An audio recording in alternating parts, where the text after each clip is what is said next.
Hey guys, hope you're all doing well.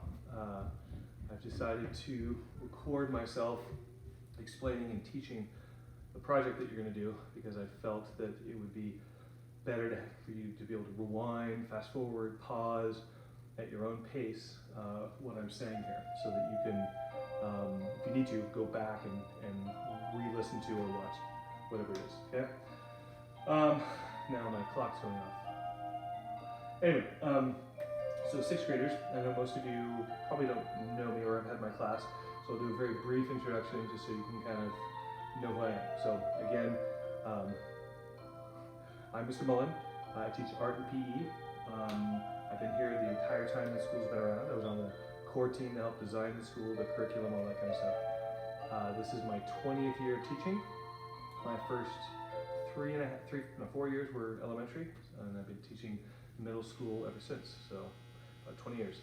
I went to Gonzaga University, got my bachelor's degree in fine art and my bachelor's degree in philosophy, my master's in education, and played for the men's soccer team, and as some of you know, I coach at Liberty as well, coach soccer. So that all said, let's get into it. So when I start a trimester, especially with my sixth graders, actually all my classes, but especially my sixth graders, I start with a more basic approach because I don't know your background, how much art you've had, or how much you do art on your own, things like that. So we're not going to jump into portraits or landscapes or things like that can be kind of daunting.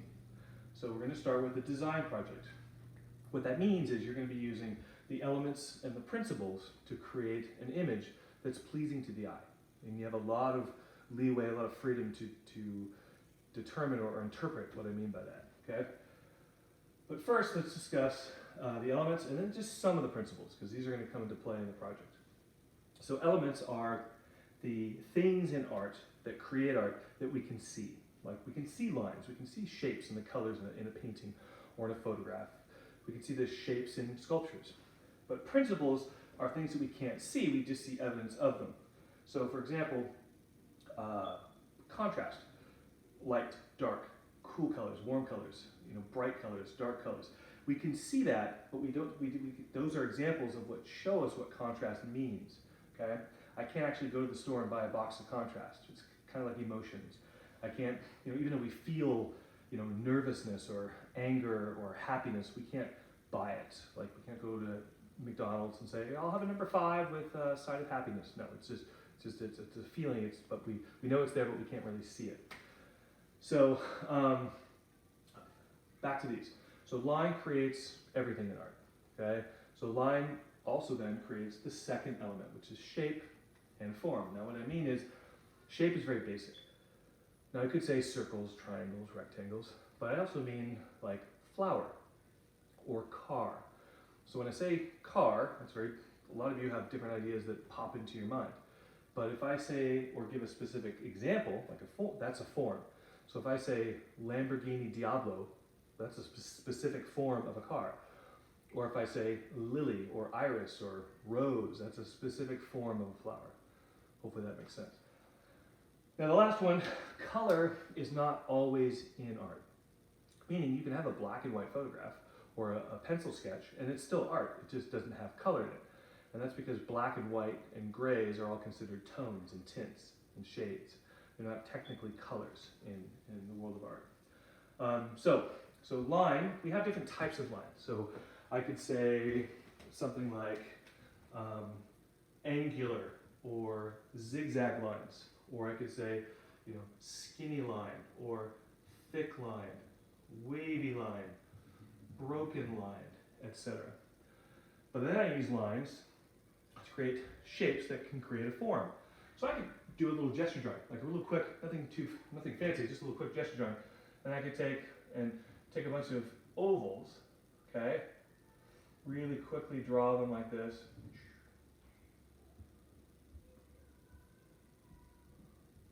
And as I piece them together, it slowly becomes a more recognizable form, okay?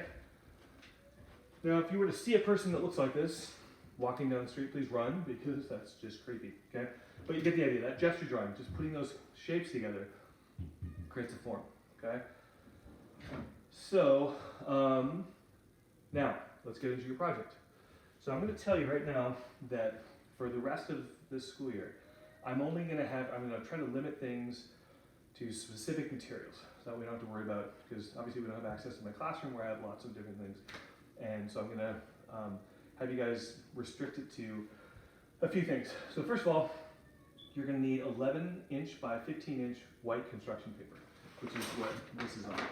And you can buy it at Walmart, Target, Hobby Lobby, Michaels, whatever, okay? Then you can get markers, and when I say markers, you can use Sharpies if you want. You can use, the Crayola markers if you want, whatever brand. You can use gel pens, things like that. It just will depend upon what the project kind of asks for and if those things are useful. Also, color pencils, okay? Crayolas, Prismacolors, whatever. Crazy art, I don't really care, okay? Whatever works. However, I do want you to avoid using crayons, and the reason why is because you can't really get rich tones and colors, so to say. No matter how hard you press, it can still look grainy, okay? And so for certain types of images, it just doesn't look nice, okay? So I also wanted to mention flare pens, okay? These are thin black Papermate pens that I oftentimes have my students use to outline. It can be nice to create a nice crisp edge between colors. All of this I wanted to mention is, and this is what I do with when I personally buy like my own canvases and oils and brushes and stuff like that, is if you go to a place, and I think lots of places do this, but I know like Hobby Lobby, for example, you can go and there's a daily 40 to 60% coupon that you can just put on your phone, or you can just get the ad, and you can use it for one item each day. So I'll go in, one day, use that coupon, go back the other day, use that coupon, and you just get a huge discount, okay? So it's something to think about. All right, so this is what we're gonna do. I'm gonna show you a bunch of examples of what students have done in the past, okay? So right now, this is design. So you'll notice it's not a landscape, it's not a portrait, but it clearly uses lines, shapes, colors, different schemes of colors, patterns, and it incorporates the use and understanding of contrast, balance as a focal point to create an image, okay? So years ago when I taught at Cougar Mountain, I had a bunch of kids that were into motocross, and I was like, okay, what can I use to create an abstract sort of looking image that they'll recognize? So I took that Fox racing symbol, and it's kind of asymmetrical, so I straightened it out and created this. So in my classroom I have all these stencils that kids can use, and then they trace it and create a focal point. So all art pieces have a focal point. Now it doesn't mean you don't look at the rest of it, but there's clearly something that draws you in. So in this case, it happens to be the head of this fox. And then what this artist did, he decided he had to then think, how am I going to create various patterns? Because we're drawn to patterns. Like when you think about how when somebody decorates their house, they put things and they arrange things that have order to them because they like how it looks arranged. There's, schemes like how you paint your house. Do you trim the windows? Things like that. Okay, when you get dressed, you go, all right, well, I can't wear all the same color because it looks too much like a uniform. I like a little contrast and stuff in my clothing, okay? Same idea. So once you decide, and I'll show you some other examples, what your focal point is, you'll put it in the middle. Now what some people have done in the past is they've found an image they like, and they'll draw it on like printer paper, and then they'll cut it out and use it as a stencil, okay? So he had to decide, how am I going to break up the background? So even though it looks kind of random, it has an order to it, okay? He has different sections where he's gone warm colors, but then he thought, well, if I do all the same color, it's going to look kind of weird and boring, like a yellow, orange, and red starburst just blew up, okay? But then he contrasted it with cool colors, and then threw in some neutral colors, like grays and blacks, because they're not more and more cool, they're kind of neutral. Some people, though, let's just do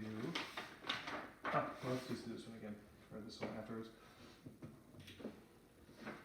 They'll take that same kind of basic idea, and then, so I put a completely different pattern inside the middle, and then, but put it in a very like orderly, sequential sort of background. It's not kind of like, sort of swirled around and chaotic like this. And then what I like about this is how the artist pressed really hard to get this nice vibrant color, but in here, contrasted it with this sort of faded look, which is a nice contrast with the intensity of these two sections here. Okay. Then some individuals like to go, okay, throw in a little realism. Okay. So this young lady made it look like a cartoonish like fox. Cool, whatever. And then in the background, see little bunny rabbits. She created this like diamond shape in the background, triangles in the background, and inside are these different uses of line, shapes, and colors to create patterns. This young lady went and she loves realism. So she's like, oh, can I do a little bit more? I'm like, sure, okay. So she broke it up into, it's abstract more around the head of the fox. And then there's these four sort of natural settings, like the wolf howling at the moon, and the wolf's in each of these, okay? And that looks pretty good. Some people though go, can I come up with a completely different centerpiece or focal point? Yeah, whatever. So this person clearly loves a particular type of coffee, okay? Again, this works, it's logo. The key is it doesn't have words in it. So for example, it doesn't say Starbucks, because if it says Starbucks, you can't help but read it. No, we can all tell this is Starbucks, we don't need to read it, because those words draw your attention too much, and then it becomes too much of a distraction, okay? And then she divided up in the background into 4 rectangles, again, totally fine, and used various types of shapes and lines and colors. And I also want you to notice she had gel pens. And again, different types of markers, you can totally use them, okay? Let's see here. Oh, here we go. So for those of you who are into sports, I mean, I love sports. Not just played soccer, like bike race, I love all types of sports. Some people are like, what about this? And yeah, we have a Denver Broncos logo. Sounders, crest, Mariners logo, whatever type of team. Texas Longhorns, Chicago Bulls, okay? I went to Gonzaga, so I put the Bulldogs in there, okay? But after they did that, they used these lines and shapes to create this really cool design that draws attention to it, okay?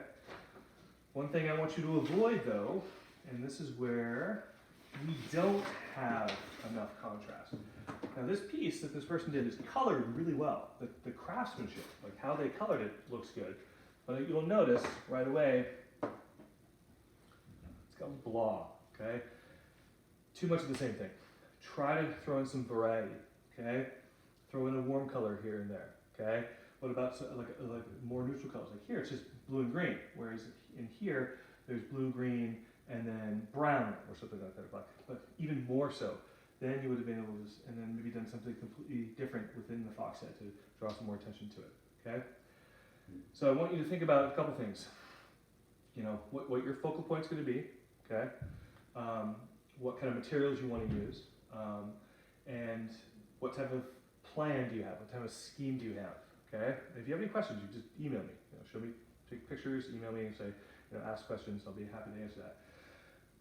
One thing I want you to really focus on is craftsmanship, and what I mean by that is how well are you using the materials to create this? I mean, are you coloring in a really rushed way like this? Okay. Does it look too jagged? Okay. Take your time, color smoothly so it looks as full as possible, okay? So you have 2 weeks to do this, okay? So this isn't going to be due for another 2 weeks, and I'll, again, give you more specific details in emails, okay? But you have 2 weeks to do this, so this is our first project, okay? Anyway, take care, guys.